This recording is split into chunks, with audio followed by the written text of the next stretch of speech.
What's up, and welcome to the comparison review of the iPhone XS Max versus the Galaxy Note 9. We're going to be talking about the design, the performance, the camera, the display, the battery life, special features, software, and the value, and I'm going to let you know which phone wins each of those categories, as well as my overall thoughts as we compare these two phones. Without further ado, let's hop right into it. Now, when it comes to the design, the Note 9 features a 6.38-inch display. There's no notch to be seen, but it does have noticeable top and bottom chins. Well, the 6.5-inch display on the XS Max is a bezel-less display, but includes a notch at the top. Now, the notch houses the front camera and the sensors that make Face ID work so well. There's a noticeable lack of the fingerprint sensor. Now, Face ID should work just a little bit faster, a little bit snappier, but you're still gonna have issues when you cover your face, such as when you're bundled up in the cold. The Note 9 also features several different unlocking methods, including a fingerprint scanner, face iris scanning, a PIN, and a password, while the iPhone XS Max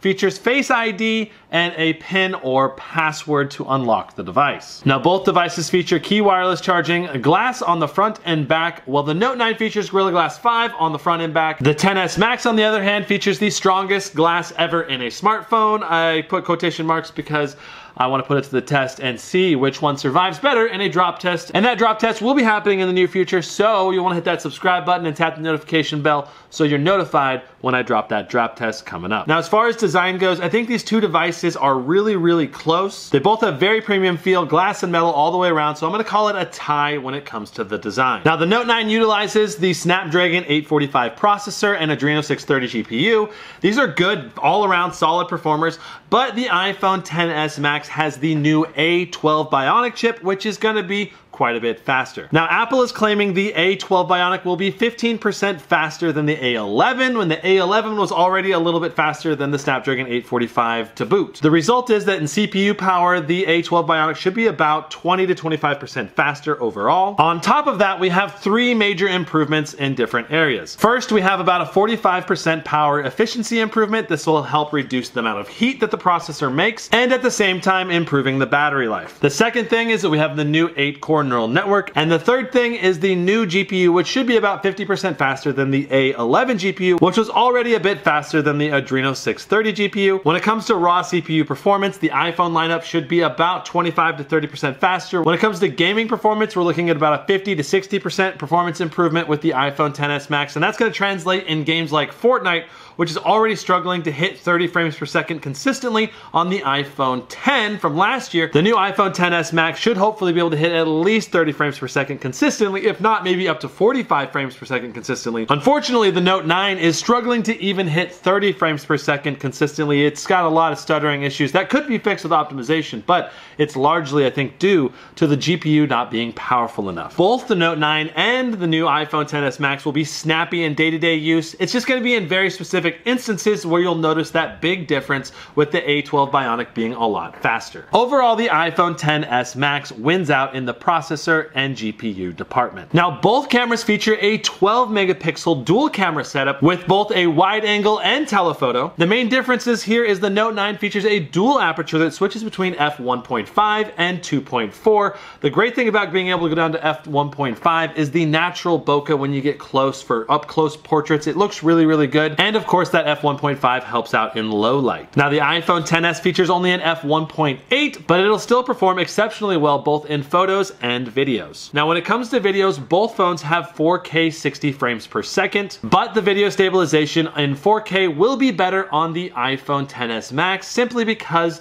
the Snapdragon processor struggles to keep up with digitally stabilizing 60 frames per second 4K. When it comes to slow motion though, the Note 9 beats out the iPhone XS Max with the 960 frames per second slow motion burst for 1/5 of a second. Both phones have fantastic cameras, with the iPhone maybe having a few different software enhancements such as the portrait lighting modes, while the Note 9 has advantages in the dual aperture department and the ultra slow motion mode. Overall, I call it a tie between these two phones in the camera department because I think it would be difficult to argue that one is dramatically better than the other. Now, when it comes to the display, both phones feature feature ultra high resolution, large displays with very high pixels per square inch. The Note 9 has a 6.38-inch display without a notch, but the top and bottom chin can also be a little visually distracting. The iPhone XS Max, on the other hand, has a 6.5-inch display with a very noticeable notch. Even though the XS Max has a slightly larger display, because of that notch, the actual usable real estate is just a little bit smaller on the iPhone. And personally, when I watch videos, I'd rather not include the notch, so that means that it's going to actually even be a little bit smaller, and you're going to end up with quite a large chin on the top of the device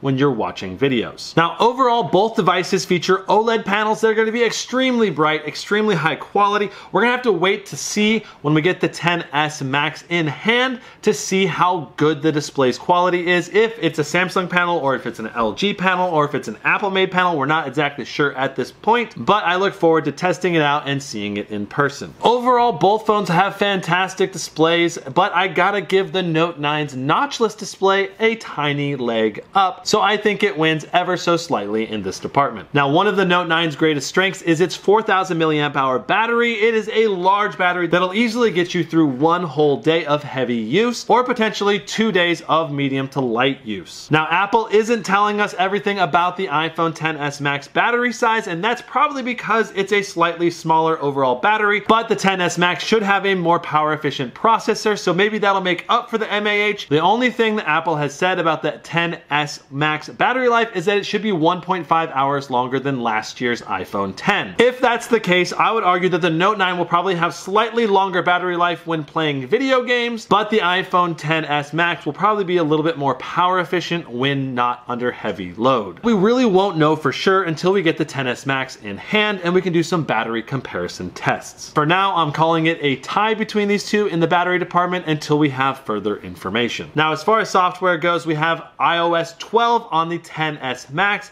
And of course that features 3D Touch, all of the things that you normally expect with iOS, including limited down software that prevents you from installing third-party apps, and of course capping you to 150 megabyte download sizes when you're on cellular network. There's all kinds of limitations with iOS. I can't really get into all of them, but of course with all those limitations you also have all the perks of a very easy to use, easy to run operating system that just flows really well. Now, one major advantage I think Apple has is that it seems like they put the customers first when it comes to privacy. They have one of the strictest policies when it comes to large corporations, and I really appreciate that about Apple. Now, the Note 9 software features Android Oreo 8.1, which is great, but unfortunately the Note 9 also comes with Samsung's bloatware. You've got Bixby, you've got the Bixby button, you've got all the duplicate apps that can get in the way or confuse people. Why do you need 2 gallery apps? Why do you need 2 calendar apps? Why do you need 2 payment apps? I really wish Samsung wouldn't include all these bloatware apps right off the bat, and if people want to download them and add them later, they can do that. Overall, my favorite smartphone OS is stock Android, such as on the Google Pixel 2 XL, but if I had to choose between Samsung's bloatware version of Android and iOS 12, I think I would pick iOS 12. Okay, let's talk special features for a moment. With the Note 9, we have the stylus. If you're a person that loves having a stylus, then the Note 9 is hands down the best choice. And then of course the new stylus also has Bluetooth functionality that allows you to remotely control the camera app for easier to take selfies or family photos if you put the phone on a tripod, for example. The Note 9 also has a micro SD card slot, which I'm a huge fan of. That's fantastic. And of course the Note 9 features a fingerprint sensor, while the iPhone XS does not. On the flip side, the iPhone XS has dual SIM functionality, which is really cool. If you're someone who travels between multiple ranges or you have 2 cell phone carrier plans, then the dual SIM functionality will be super useful. Overall, when it comes to special features, I think the Note 9 wins out here. I think a micro SD card slot is super useful, and I think the stylus could be also really useful to people. All right, so let's talk value now. In my opinion, neither of these phones are budget-friendly phones. They're both over $1,000. The Note 9 starts at $1,000 for 128 gigs of storage and goes up to $1,250 if you want 512 gigs of storage. And of course that comes with a micro SD card slot for cheap expandable storage up to 1 terabyte, which is ridiculous. And then for the XS Max, we're looking at $1,100 for the 64 gig model, $1,249 for the 256 gig model, and $1,449 for the 512 gig version, which is just insanely expensive. If you're buying that in a taxable state, that's like $1,600. Holy crap, that is so expensive.